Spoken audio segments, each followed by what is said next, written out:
Selamat datang kembali di pembahasan mendalam kita. Kali ini kita mau kupas soal Gunung Rinjani.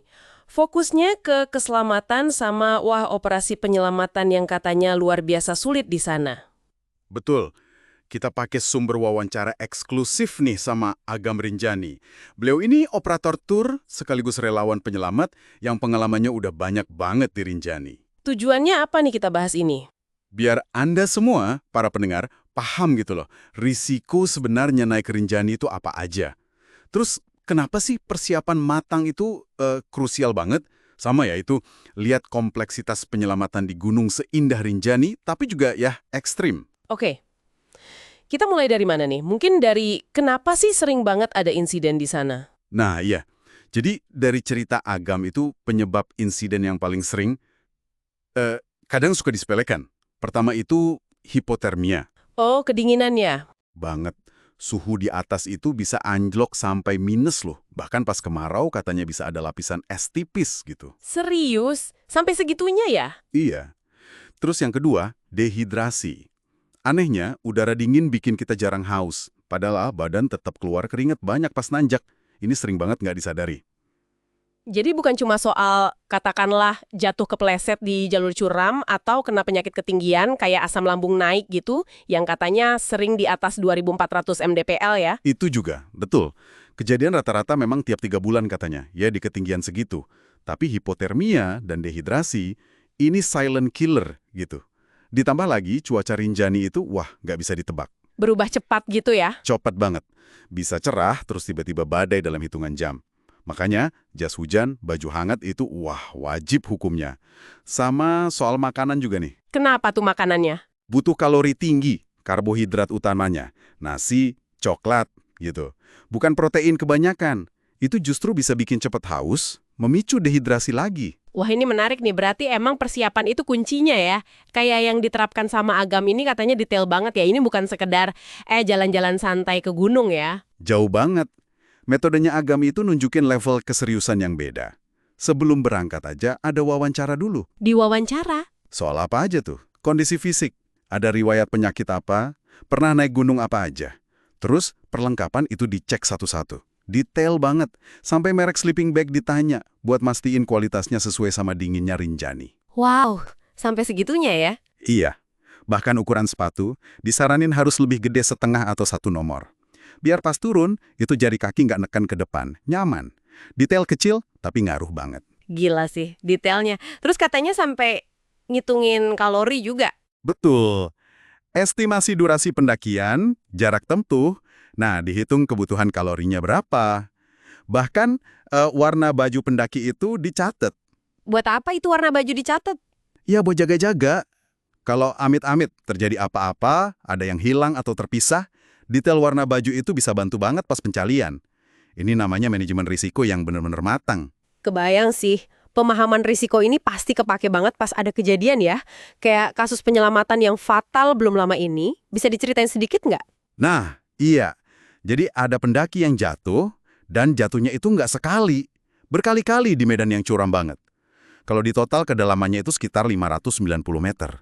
Astaga, 590 meter. Hampir 600 meter itu, dalam banget. Apa yang bikin susahnya minta ampun itu penyelamatannya? Lokasinya itu loh, ekstrim banget. Curamnya parah.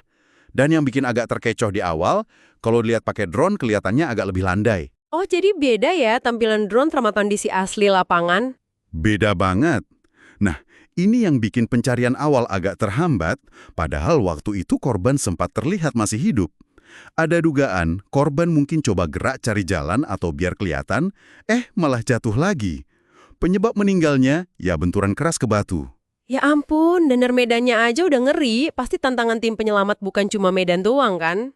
Oh jelas, selain tebing curam, itu kondisi batuannya gampang lepas. Jadi pas tim turun pakai tali, itu kayak ada hujan batu ke bawah. Bahaya banget buat tim yang di bawahnya. Aduh, terus logistiknya gimana? Bawa tali sepanjang itu? Nah, itu dia.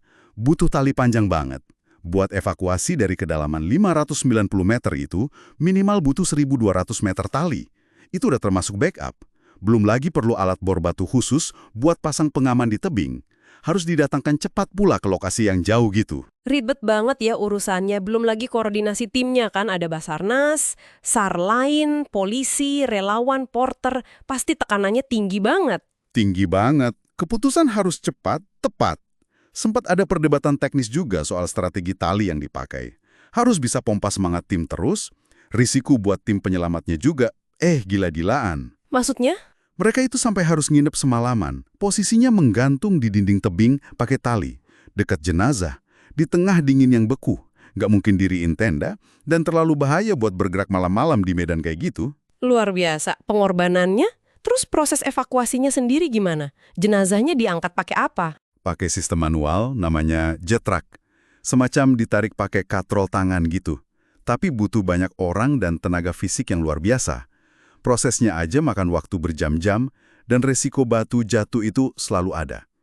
Helikopter belum bisa jadi opsi utama karena yaitu medan dan cuaca. Jelas banget sih pelajarannya.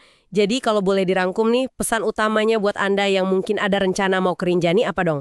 Yang pertama dan utama, jangan pernah anggap remeh Rinjani. Ini gunung serius. Kedua, sangat disarankan pakai jasa pemandu atau operator tur yang profesional, yang rekam jejaknya bagus. Jangan asal murah gitu ya. Betul. Terus, siapkan fisik dan mental jauh-jauh hari. Pelajari rutenya, kondisi medannya, tantangannya apa aja khusus di Rinjani. Sadari kalau ini tuh ekspedisi, butuh perhitungan, bukan sekedar piknik atau jalan-jalan biasa. Oke. Dan satu lagi yang kayaknya penting banget buat kita apresiasi ya, dedikasi orang-orang di sana. Komunitas lokalnya? Banget, orang-orang kayak Agam dan teman-teman di Rinjani Squad itu kan isinya porter, guide, masyarakat adat juga. Peran mereka itu luar biasa. Nggak cuma pas penyelamatan aja kan? Nggak cuma itu, mereka juga aktif jaga kelestarian Rinjani. Sering banget mereka naik itu bukan cuma ngantar tamu, tapi khusus buat bersih-bersih sampah pendaki. Bahkan, maaf nih, sampai bersihin kotoran manusia di toilet-toilet gunung. Itu, dan seringnya kerja bakti kayak gitu tanpa bayaran. Pengabdian banget. Salut sih. Jadi kalau kita simpulkan ya, Rinjani ini memang menawarkan keindahan yang, wah, luar biasa, tapi di baliknya ada tantangan dan risiko yang sangat-sangat serius. Betul. Persiapan yang cermat, pemahaman risiko yang benar, dan memilih pemandu yang tepat itu jadi kunci keselamatan Anda. Dan kita juga lihat keberanian dan dedikasi yang nggak main-main dari tim penyelamat dan relawan lokal di sana. Nah, sebagai penutup nih, mungkin ada satu hal yang bisa jadi bahan renungan buat Anda semua ya. Apa tuh? Ya, kalau kita lihat pengorbanan tanpa pamrih dari para penjaga gunung kayak Agam dan Rinjani Squad tadi, yang rela berisiko demi orang lain dan lingkungan, kira-kira apa ya tanggung jawab kita? Tanggung jawab kita sebagai pendaki atau bahkan sekedar penikmat alam gitu ya? Iya, gimana caranya kita bisa ikut berkontribusi? Minimal, mungkin dengan memastikan keselamatan diri sendiri biar nggak merepotkan, dan tentu aja ikut jaga kebersihan dan kelestarian gunung yang kita kunjungi. Nah, itu mungkin jadi pemikiran buat kita bawa pulang ya.